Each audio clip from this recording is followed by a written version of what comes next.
Good evening. We're live. My name is Jader. I'm the founder of Black Label Closers, an organization dedicated to help people become highly effective in the art of closing and the science of closing high ticket services and products. Great. All right. Awesome. It's a little bit hot here, so I'm going to turn on the AC. All right. Perfect. Um, we're going to talk about something that fundamentally it is important to have success when you're closing a high ticket sale. One of the things that I like to do is I always like to make sure. I always like to make sure that we can define what high ticket is, right? So, what is high ticket?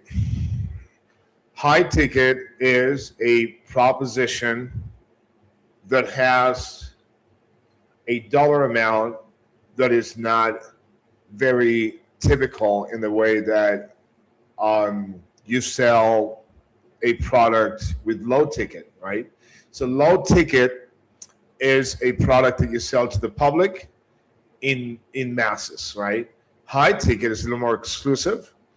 It typically creates a binding relationship through a contract, and it's typically a long for a considerably and reasonable amount of time.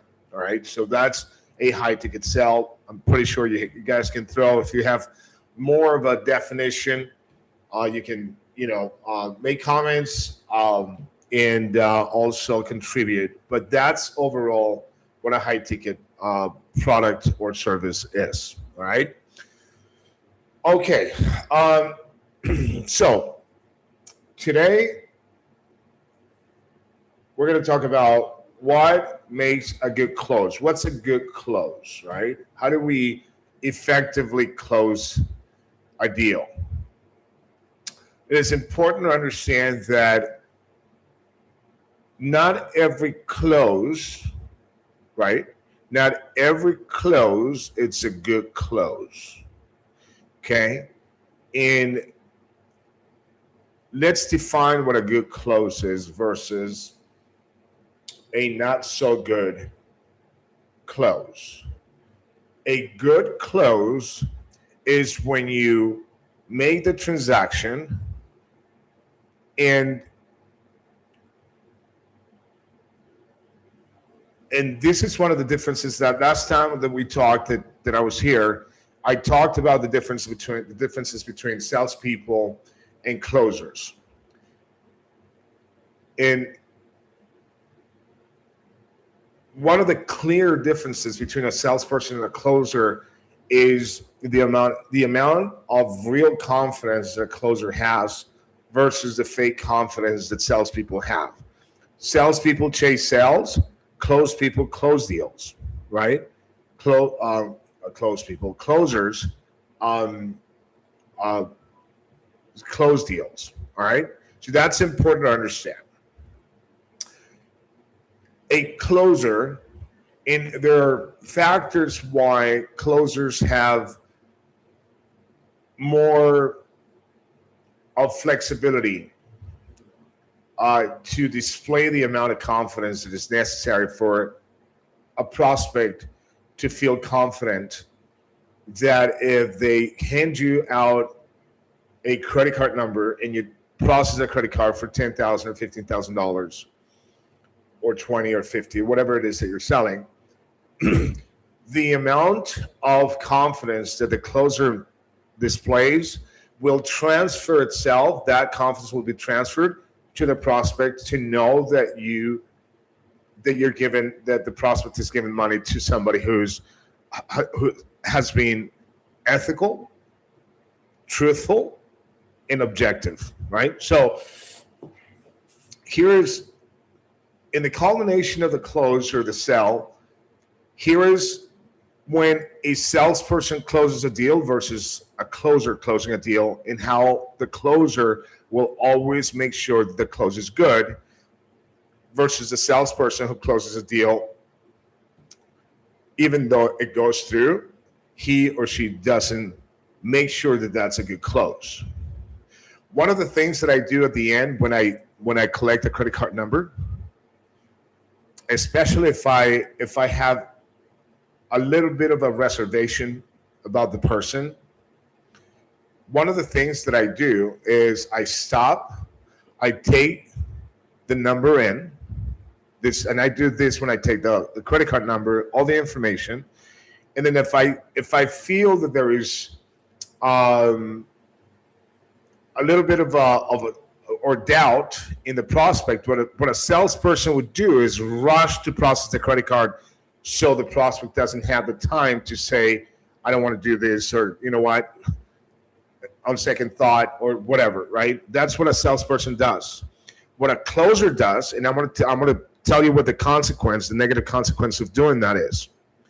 What a closer is going to do. Hello, Rose. How are you? What a closer is going to do, which is what I do always, is before I made the transaction, I stop and I say, listen, I know that you already gave me your credit card, the information, but I don't want to do something you're going to regret. Now, pause. The reason why most salespeople don't do this, now remember, closers, it's a smaller group of people. Salespeople, you have plenty of those everywhere. That's why real closers are only about 5% of the people in the sales force, right? That's why when you are a phenomenal closer and you have a track record, a lot of managers don't want to give you a job because they're afraid you're going to take over their job. That's always the way they feel, and that's the reason why, if they see that you're very powerful, they'll never give you a job. It's a lot harder for a powerful top 5% closer to get a job, and I'm going to be honest and transparent about this, than someone who's, a salesperson with a good closing ratio, right? Because nobody's afraid of that, right? So here's where the majority of people that close deals that are salespeople have a big problem is they don't want to risk having the prospect backing out of the deal. They fear that. That's one of the biggest phobia that salespeople across the industry have. Is I'm not going to jeopardize the sale and all the time that I invested in this person for this person to give me their credit card, and I'm not going to be as stupid as to get out of the sale by giving them space to think about it. That's weak, and that's when you display fake confidence. A real closer, number one, you're probably a closer makes enough sales and enough money that the closer is not desperate. And why is it important for the closer to give that person the space for them to recant easily? I don't want this guy that's afraid coming back with a refund. And here is where you have the difference between a closer and a salesperson. As a matter of fact, there was a guy who was challenging me in one of the floors that I worked in the first year that I had experience, that I gained experience doing this. I was a natural. And there was a guy that was always constantly, not always, but constantly getting better as far as the numbers on the board. He was $10,000 or $5,000 or $20,000 above me. Say, sometimes we were 2 weeks and 2 weeks out of the month. Sometimes he was 3 weeks, 2 weeks. So he came to me and he finally challenged me and said, I'm a better closer than you are. And I said, all right, so let's prove it. So he shows me the closing ratio that he had. And in fact, he was a little bit, just a tad better than me. But then I said, but that's not where I want to see if you're better or not. Let's look at the refund rate. And when we looked at the refund rate, his refund rate was 10%. Mine was 1%. Do you understand now what the difference between salespeople and closers are or is? The fact that he was pressuring people to get a credit card so he can have the numbers was not securing that sale throughout the time that, the contract was for. So the contract would have been for a year. He was getting refunds within 3 days, 4 days, because that's typically how long people take to ask for a refund. Mine was 1%, because I would stop and I would get people, and I'm going to tell you this, you're going to lose some people, but the amount of people you're going to lose is insignificant to how many people will feel even better at the fact that you're giving them time for them to, not days, I'm just saying, think about this. You want to think about it for 5 minutes, right? They feel, this guy is giving me time to think. This must be, first of all, I can appreciate the ethical offer. And number two, now I feel more confident because I'm not being rushed. This guy is really giving me a chance. This must be ethical. I'm moving forward. And this is how you get people not to cancel and get a refund the next day. All right. So that's a huge principle. And the difference and the big difference between being a salesperson and being a closer. Fake confidence. Let's rush into the sale. You give me a credit card, I'm going to process it as soon as I can. Because if I don't, you might just back out. And I spent all this time with you. I did all this. I was on point. Everything worked out fine. And now you're not going to back out. I'm not going to give you a chance. I give you a chance. Take the chance.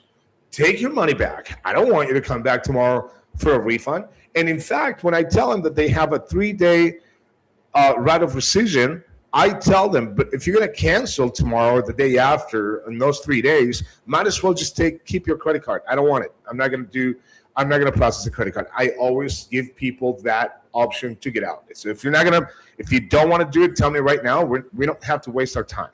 And people are going to pull back. All right. That's being a closer. All right. I kind of sidetracked, which is very relevant, part of what we're going to do here today. But let's go with number one. What's a good close, right? So number one, teamwork. I couldn't stretch this more. The closer, first of all, nobody is supposed to do anybody else's job. All right? So if you're the setter, you're supposed to do your job. The problem with mediocre setters is that the closers end up doing their job. So if the setter was not on point with the decision makers, if the setter wasn't on point with the money, now the closer, because see, as a setter, you have to take responsibility of the time that you're blocking the closer on the closer's calendar, and you're putting someone there who's going to come and waste time and is not prepared. You don't posture the close, the appointment. If you do all those things, the closer is going to be affected by the poor process that you put people through, right? So as a setter, you're supposed to do your job and not leave things open in your job. So, or bullets that you didn't shoot, right? Because you're supposed to shoot your bullets, not take more bullets from the closer, but just use your bullets, right? So now the closer doesn't have to come and clean your mess, right? Because you're not going to do if you do the closer's job and he closes the deal and you did half his job, then he should pay you out of his commission for you doing his job. And it's the same way the other way around, right? So the closer's not supposed to do your job because you're not giving him part of your salary or your commission. So you got to be aware and conscientious of that. Right, so teamwork is very important. Always talk to your closer Let them know what's going on with the lead. Uh, you talk to them. You understand, because your job is to understand the person's profile, the mental profile, the mindset, the situation as far as work, credit scores, anything that you have to figure out. You're gonna talk to the in anything that you can read between the lines and they never told you, but you kind of caught. Talk to the closer about that. Right? That's very important. Right? It's extremely important that you guys do that. All right. Number two. All right. Number two. Um, we're gonna asserting value in your offer. So how do we assert value in the offer?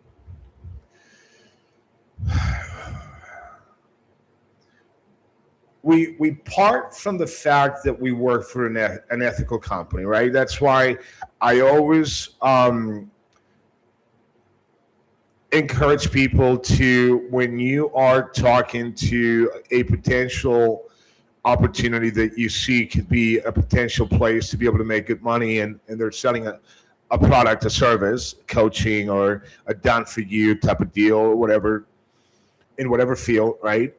I want you to do research. I want you to make sure that you're dealing with a good company, a fair company, someone who you can't demand for perfection. No one's going to be perfect in the process, right? There are companies that, negative comments happen. Negative comments happen for two reasons. Either the competition is bringing negative comments because they want that company not to have the best comments or the best ratings. And number two, people that are upset. Everybody has people around. I know there are people that probably don't like me, and they'll probably say something negative about me as a person. Everybody does. Every company does. It's something very, very normal. Hi, Yoey. I didn't see you say hi. Um, so don't base that. I mean, if it's excessive, I mean, to a point that you have to be alarmed, yeah, then question. If I see a company that I'm going to sell a product for potentially, and I see that there are a lot of that comments, I'm going to make sure that, if it's excessive, I want to look into this, right? I want to do a little bit of a deeper process of research. But negative comments are negative comments, right? Now, if you see lawsuits or FTC activity on the company, investigation or lawsuits and stuff like that, I'd probably suggest that you work for somebody else. So now let's assume that you work for an ethical company. You have to believe in what you're selling. You have to believe that what you're selling, right, is something that is productive, is positive, and you recommend it, right? If you recommend it to your neighbor, to your cousin, someone. So now if you go off the fact that you can recommend that product, now you have to be assertive about what you're selling.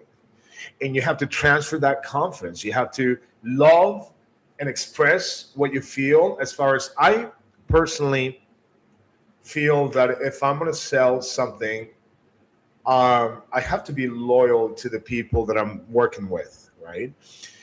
I'm not saying that you have to be loyal to the point that you're going to cover up things. What I'm saying is I appreciate the fact that I have an opportunity to be able to make money here, especially if it's good money, right? You got to be appreciative of that. And when you talk to people with appropriation of what you're selling, right, and you create value around it, that's going to be transferred in the perception of the prospect, and you're going to be able to do a much better job with your confidence, posturing, and being able to do takeaways, right? Because when you do takeaways, that's the manifestation of something that's really valuable and exclusive, right? So you got to be on top of that. You got to make sure that that's something you're willing to do because you feel it, right? So assert value in what you're selling. Very important to manifest that. Um, I'm sorry, I skipped one, so that would have been number three, but I skipped number two. So let's go to number two. I'm sorry, I do this a lot. Number two, creating expectation. What does that mean, guys? That is so. I don't know if you guys remember, all of you that attend my lives. I did a live where I talked about not allowing the setters to get a hold of a lot of technical information. I don't know. I've I've been more training people than hearing people train, but I know that I've trained people that have been trained by people that don't know how to sell, how to close. They know how to sell but not close, and you have a lot of those out there, a lot. Um, why do I not want the setters to understand the product? But Jader, if you're talking about people that are setting deals, not just appointments, because I'd understand if you're just talking about appointments, but you're talking about setting up. You train people to set up deals, not appointments. How do you have someone setting up a deal if you don't know the product? Easy. The job of the setter is not to explain technicals. Period. The job of the setter is to talk about possibility. The job of the setter is to generate the interest or to find the interest, right? Because the person already has the interest. They already executed that interest once they became a potential candidate for your product, a prospect. So you have to, what happens is when people talk okay, Aldo's here. How are you, Aldo? Good to see you. When people talk about lost my train, when a setter, I'm just gonna start fresh. So when a setter gets into technical information, and I explained this before, you're gonna get into you're gonna find trouble. You're gonna get into trouble because now you're gonna have to explain things that you don't know. And if you know, you don't know. If you know about the subject, you don't know if what you're explaining it's included in the course or it's part of the process. Maybe it's an outdated strategy, and maybe it's the one thing that your closer is going to talk about going against. I mean, you don't. It's never a good idea to allow the setters to understand what's going on. Number one, it's because you don't want your setters to get in trouble. Number two, because you create expectation. If you have a two call sell, again, the one call close, I it's every time when I hear companies going for the one call close, every single company that talks about this, their salespeople have to go into follow ups because they have a strategy for one call, one close, and then they're out. They don't know what to do. They start chasing people. That's anyway. I'm not gonna get into that. So you got to keep the expectation is if the person is going to talk to you, the setter, about technical information, he or she is going to make the decision whether this is good for them or not with you on the phone when you're not prepared to close anyone. And I said this before. You're not a closer, you're a setter. So set the deal. Don't close the deal, set the deal. Don't get in trouble. Talk about your closer. Talk about the company. Talk about their interests, how serious they are. Talk about the possibility for them to be invited if the expert decides that you're a good fit. Talk about being a fit.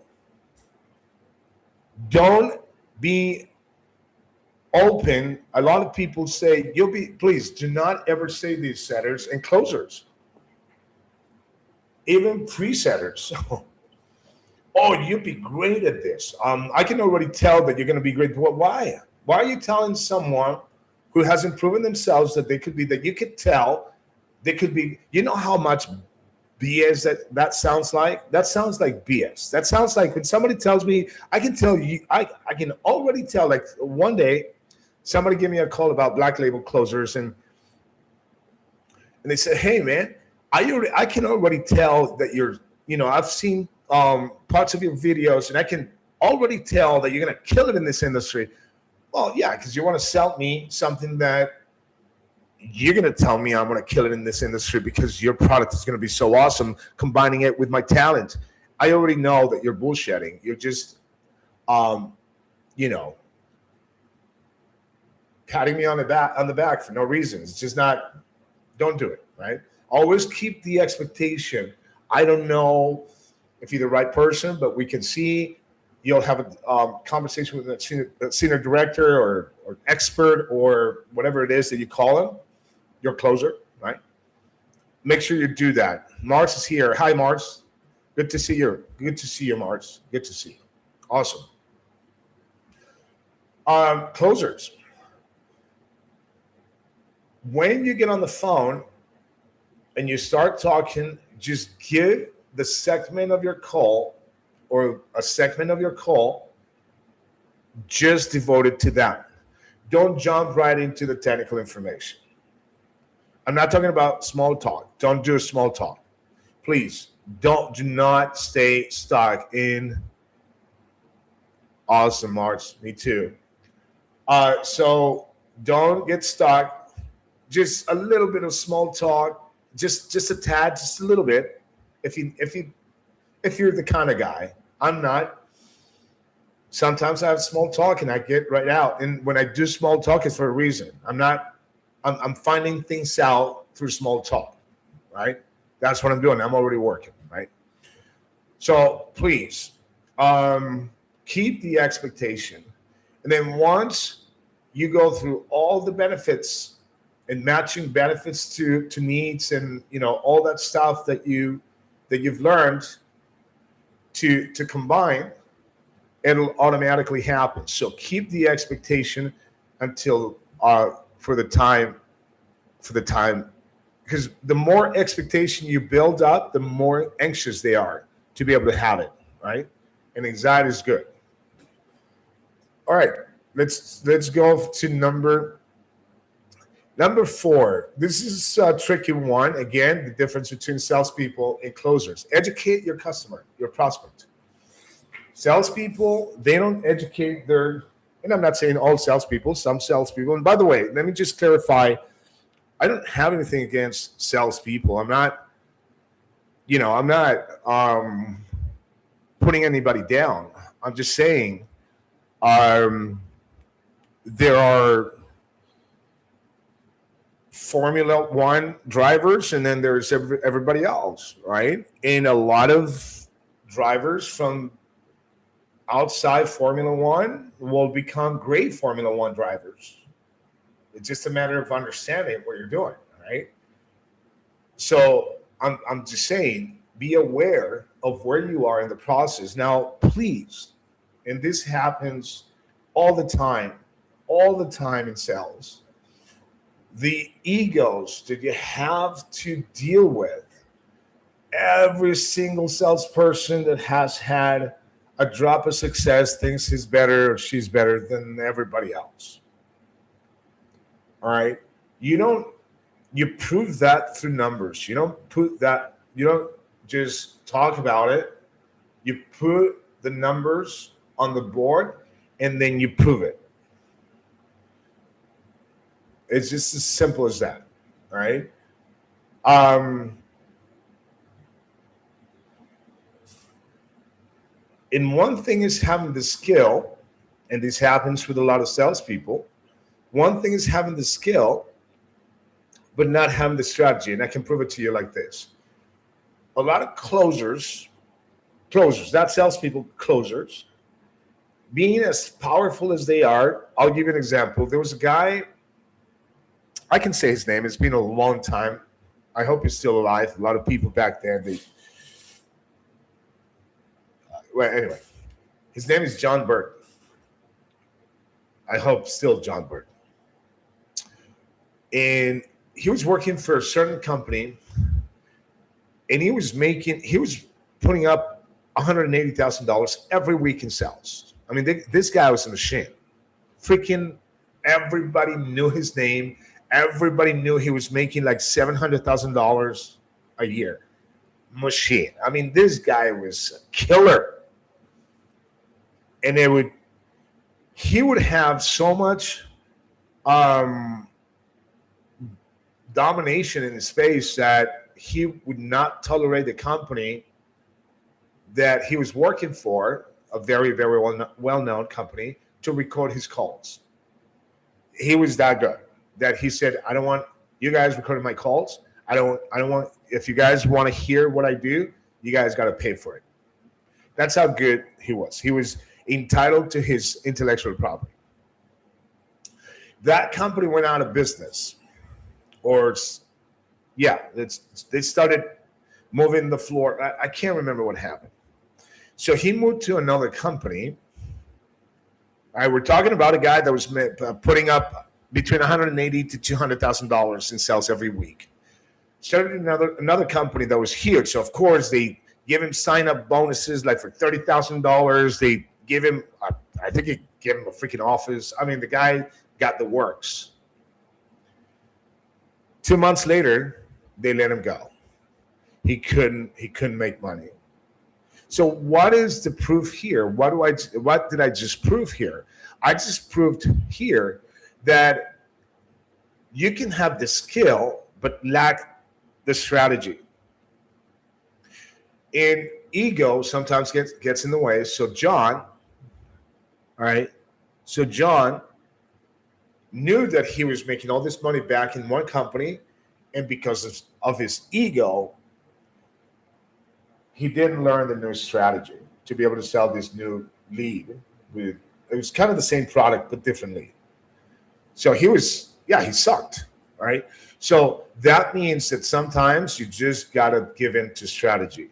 If somebody has a different strategy and your strategy is not working, you got to start giving in to what works, because you already have the skill. So you could be a salesperson right now that's just reluctant to learn the strategy. I've seen people working with the strategy that I teach who come from here's what's interesting. If I teach a construction worker who's never done sales and they just follow, because construction workers just follow the instructions, they just do what you tell them, man, they start making a ton of money. But if you try to train a salesperson, someone who's experienced, not only his own experience is going to get in the way, but his ego is going to get in the way.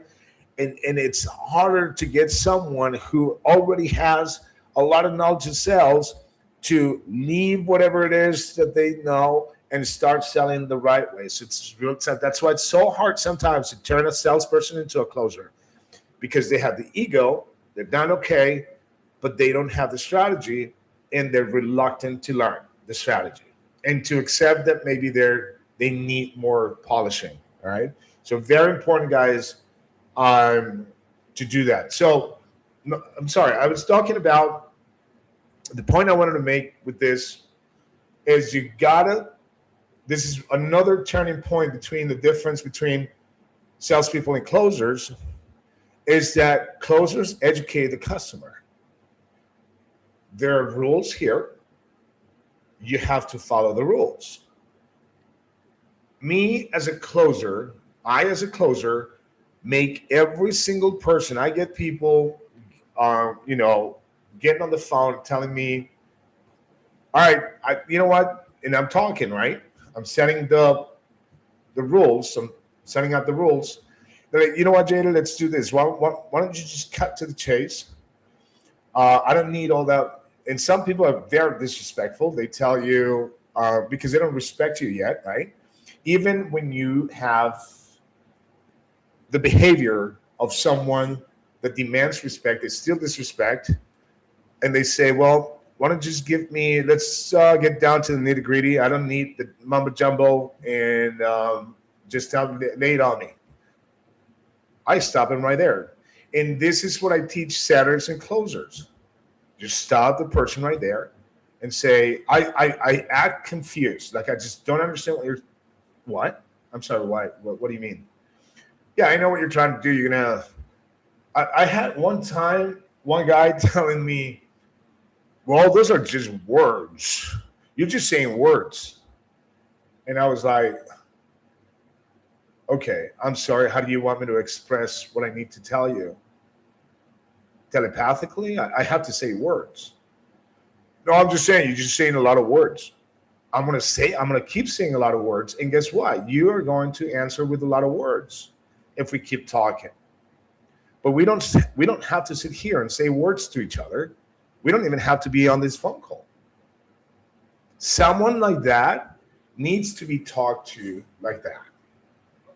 Okay? I'm not disrespecting the guy. I'm just saying you're disrespecting me. And I have to educate the customer. I'm not your servant, dude. I'm here to serve you and to help you out, but I'm not your servant.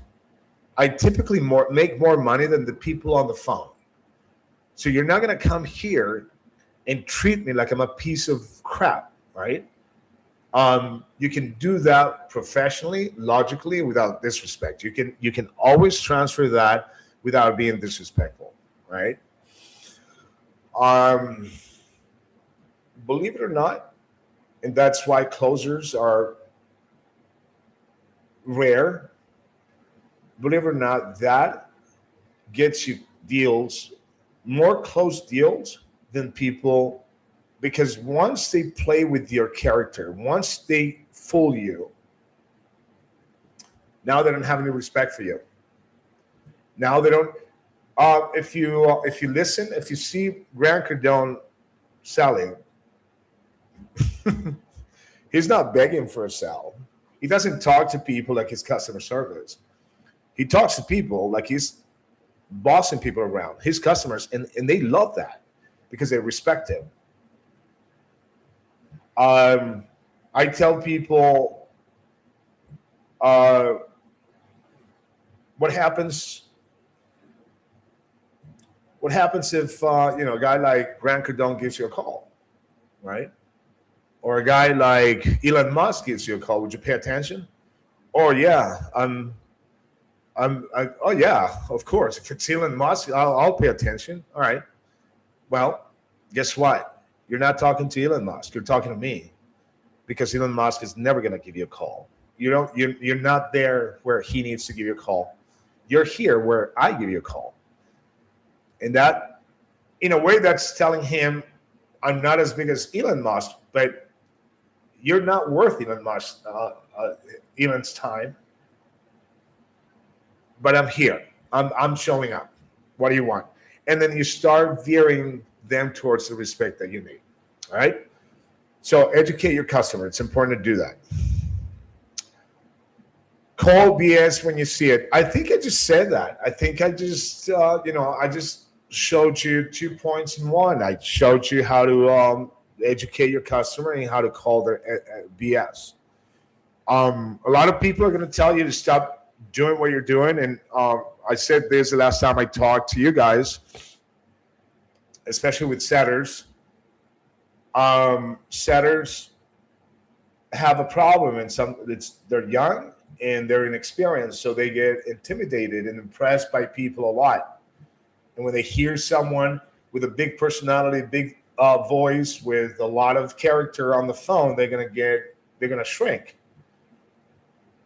All you have to do is just let them know. Listen, especially when they say, let me talk to the expert. You don't need to sell me all that stuff. Just let them know. Listen, with all due respect, you're not my boss, but my boss taught me that everybody has to follow the process. Imagine I'm your employee and I start breaking the rules. Wouldn't you fire me? But if I do my job the way it is, you would keep me and you would promote me, right? I want to be promoted. So no, I'm not going to jump. I'm not going to skip anything. I want you to think about that. All right. All right, guys, that's all the time we have for today. My name is Jader. I'm the founder of Black Label Closers. I really hope that everything that I teach here is helping someone out there. You can find us here every Tuesday and Thursday. Today we did, again, another one earlier.